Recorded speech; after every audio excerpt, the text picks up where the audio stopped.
Live. I'm Tina Wells from Living Delicious Nutrish, and today we are on week 3 of our Whole30 Prep. Today is actually day 10 for our group, and everyone is doing amazingly well. I'm so proud of my whole group, and it's been really exciting and fun. The biggest group I've coached so far, and everyone is just really getting into it. So it's been a lot of fun for me to see everyone so motivated. And that's what January does for us, right? So a lot of the recipes that I typically do are very simple and quick to put together. And some of them have a little more involved ingredients. That's what this one is today. But I actually split it in half so I can turn it into 2 casseroles. This is my favorite Whole30 dish. I have to tell you, it's so delicious and you won't even miss the bun and you won't miss the cheese. It's a cheeseburger casserole and it starts off with some onions, garlic, and ground beef. And I already have that going because you guys have seen me brown ground beef a million times. In fact, I did it with lamb last week, so we already know the process. I actually started with 3 pieces of bacon and I cooked the bacon and then I saved the bacon fat, a little bit of it, to brown the meat in. So I only used one pan, worked out really well. So I sauteed the onions, which I diced, and then I threw in the garlic until it was fragrant, and then browned the beef and added a little salt and pepper. Now, to this, I'm going to add about a 1/4 cup of ketchup. And this is Whole30 compatible ketchup from New Primal. The Noble Made is just so good. I will never go back to regular sweet ketchup that's filled with all of those terrible corn syrup ingredients and other things. It's just tangy and sweet naturally from the tomatoes. I'm really a big fan of this one. And I'm just going to stir that in. It's not going to get saucy like a tomato based marinara. It's just to give it the flavor and hold it together a little bit. And then I'm going to add about a 1/4 cup also. Sorry, I think I made a mistake. That was a 1/2 cup of the ketchup. And this is a 1/4 cup of mustard. And again, I'm using the New Primal Dijon mustard, which contains no Dijon. So it's totally Whole30 compatible. And I'm just going to stir that in. It's smelling like a cheeseburger in here already. And that's all there is to the meat mixture. I'm going to grab the casserole dish and show you how this goes together. I just have a small casserole dish that I already sprayed with some avocado oil spray. If you're going to use a spray, make sure it's a healthy oil, not a refined oil. I don't like the canola oil sprays, but this avocado oil is available pretty much anywhere these days, and it's really good. So just going to put that into this casserole dish. I started off with 2 pounds of grass-fed ground beef. And I like the grass-fed ground beef because it actually contains more nutrients. Do you love my pan? This is my new made-in carbon steel pan. And you season it just like you seasoned a cast iron pan, and nothing sticks. It's better than nonstick. And who wants those chemicals in their food, right? I'm going to stick to the nonstick carbon steel. Let me throw this in the sink. Oh, maybe you know, maybe you don't, I don't know. My dishwasher is on the blink, so I'm really grateful that I have my husband and son here because they have become my dishwashers. So I just spread it out so it's nice and thin and makes a nice, even, compact layer. I'm going to set that aside and I'm going to show you how I put together the mashed potato topping. Now I've already cooked some white sweet potatoes until they're fork tender. Just boiled them in some salted water and drained off the water. I used the Hannah sweet potatoes. Let me grab one. I want to show you what these look like. This one potato is like a pound and a half. And when I call for a pound and a half of potato in the recipe, this is why. I mean, you're peeling and dicing up one potato. I love these potatoes, but you can use any potatoes that you like. If you can't find the Hannah sweet potatoes, use whatever potato you like. I prefer these because they're not a nightshade, which is something that I try to stay away from. So I'm just going to put the cooked potatoes into my mixing bowl. I love my KitchenAid mixer. You know about old Bessie. She's been with me for a long time. Today she's messy Bessie. She's got some leftover stuff crusted on. And to this, I'm going to add how much mayonnaise? Let's see. I have a quarter cup of avocado oil mayonnaise that I'm just going to add right in. And the avocado mayonnaise is totally Whole30 compatible. Let me get my spatula here and get the rest of this off the spoon. You want it all. And do this while the potatoes are warm. I did cook the potatoes in advance, but they are still warm. And then I'm going to add about a quarter cup of nutritional yeast. This is what gives it the cheesy flavor, but there's no cheese in it. You know, cheese is essentially yeast anyway. So this adds some delicious nutrients and gives it a nice cheesy flavor. I buy this in the health and beauty section of my grocer, or if you have a health food store, but it's also available in the spice section these days because so many people are using it for cooking. They're actually doing a smaller container in the spices section of your grocery store. So, you know, 6 years ago, I could barely get my hands on this stuff, and look at this today. Hey, us. So I'm just going to put this on the mixer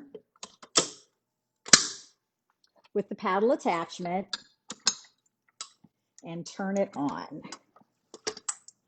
I like to let the potatoes start to get nice and smooth, and the mayonnaise helps to smooth them out and give them a nice consistency before I add any more of the ingredients. If you add liquid ingredients to something hard, even though the potatoes are cooked, they're still denser than say the liquid coconut milk that I'm about to add. You're never going to get it smooth. So you really want to use the paddle attachment, or if you're using a hand mixer, to get that nice and smooth before you start liquefying it and thinning it out. I'm going to see if there's anyone with me here today. I've got a whole new setup here, doing live with something different, and I'm not sure if it's streaming or what it's doing. Oh, here we go. Yes, Paige, hi. I know you love this recipe. You love when I come over and when you guys come over and I'm making this. I'm just going to turn it off and scrape it down a little bit. And I'm so relieved that my new setup is working. And that's looking really good. I'll show you how it's smoothed out already. And you really don't want, well, maybe you like lumpy potatoes. I like mine to be a little more smoothed out. So I'm just going to let that go a little more.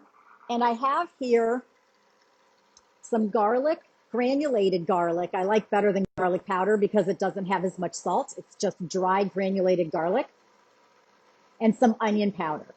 I'm just going to add that in. And finally, about a half a cup of coconut milk. This is completely dairy-free, no cheese and no milk. No one knows the difference. And it's delish and nutrish because we are packing this casserole with lots of nutrients. And I just love casseroles when it gets cold out. Yes, I'm in Florida. I know I'm in Orlando, but it's been chilly here. We had 37 degrees one morning, 42 the next morning. You know, we remember when this happens because it's not that often. So now this coconut milk is going in. I just used canned coconut milk, unsweetened organic canned coconut milk. It really is a great substitute for dairy. It's great in my coffee. I love it for everything. I'm going to scrape this down one more time. I like to make sure that everything is getting nice and incorporated. And if you're using a KitchenAid, make sure you scrape the bottom of the bowl because sometimes the paddle doesn't come in contact completely with the bottom of the bowl. So one more whip on that, and they're going to be ready to go. And this is so quick when everything's done, but I assure you, once you have all your ingredients laid out, it comes together in a snap, and it only needs to bake for about 20 minutes in a 400-degree oven. And those are done. They look nice and smooth, and they are a little thinner than what you would do with a regular mashed potato for two reasons. One, you want it to be spreadable, so it's okay if it's a little thinner, and also it's going to thicken back up again when you bake it. So this way, it serves both purposes. Nice and smooth and creamy. Just going to dollop these all over the top. Again, if you follow the recipe on the website, in the directions, it does call for 2 pounds of ground beef and 1.5 pounds of potato after it's peeled, which is a pretty good sized potato, probably about 4 cups diced. And I'm just going to spread this out over the top. You can see it's nice and spreadable. And it makes a lovely creamy layer. It's almost like shepherd's pie, but it's got that delicious cheeseburger flavor. Now I'm going to put this in the oven and I'll be right back with the other one that's already finished for you to see.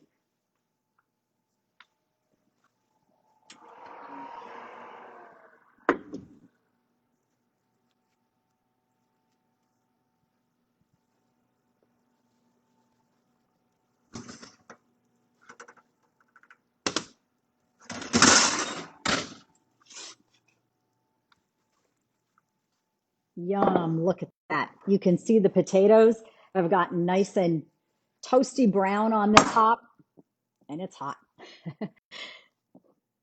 And it's bubbling, the juices are bubbling around the edges right there. And here's one of my favorite things. What do you love on your hamburger, right? Whatever you love on your cheeseburger, you can throw onto this casserole. As I said, I cooked the bacon first and then I browned the meat in the bacon fat. So now I'm just going to chop up this bacon, makes a delicious topping, gives it a nice texture because it's a little crunchy. I think I'll do 3 pieces. Calls for 3 pieces. Let's not be stingy with the bacon. It's a healthy fat and it's a great protein. I'll show you which bacon I prefer. I love the bacon that I get from Butcher Box. Butcher Box meats are sustainably sourced. They care about their farmers. The farmers care about the animals. If you're going to eat meats, get the best meat you can get. The box is $149. There's enough meat in there to last you a month. I promise you, it's just so delicious. But I couldn't show you that particular bacon today because we ate it and I'm all out of it. But I do love also Peterson Farms bacon. You can get a private label version of that bacon at Whole Foods. There's no sugar, no nitrates, no nitrites. It's basically sliced pork, okay? And when you cook it, it's delicious. It's sliced nice and thick. They also have an applewood smoked. This is the hickory smoked. So give these bacons a try. And I've got some sliced scallions just to give it a little bit of extra oniony flavor. I love to cut my vegetables on a bias. Not only are they pretty, you get more surface area and more flavor. I'm just going to put those on top. If you like red onion, you can do that instead. Change it up to be what you prefer. And last but not least, olive, my pickle. These guys have been around for a long time. I used to see their booth at the Flagler Farmers Market when I lived in Flagler Beach, and the farmers market there was fabulous. I would go every Friday, and they had a booth with all of their olives and fermented goods. Their sauerkrauts are amazing. I highly recommend. And look at these garlic dills. Are they beautiful? And whoops, run away. There's olives and whole cloves of garlic and onion in this bag of pickles. They're delicious. And I'm not even a huge pickle fan, but these will change your mind. So I've diced up some of the pickles. I think they'll be delicious. I mean, who doesn't love pickles on a burger, right? And that is cheeseburger casserole, my friends. It is completely Whole30 compliant. It's delish. I love to serve it in a big bowl. I mean, who doesn't love a delicious bowl of comfort food when it's a little chilly outside? I'm just going to scoop right into this. I do like to let it sit just a little bit right out of the oven so it's not too squishy. But look at that. Creamy and delicious cheeseburger casserole. And you can put your favorite toppings. Some avocado on here would be delicious. So that's what I have for you today, cheeseburger casserole. The recipe's already on the website. It's an old recipe, so either search it by cheese in the search function, or I will have it as a featured recipe very soon. Be sure to follow me on Instagram at Living Delish and Nutrish, like my Facebook page, Living Delish and Nutrish. Everything's Living Delish and Nutrish. And we're really enjoying Whole30. I hope you join me one time if you haven't done it yet. It really is life-changing. And I'm so pleased that you could join me today. Have a wonderful day, and I'll see you next week. Bye-bye.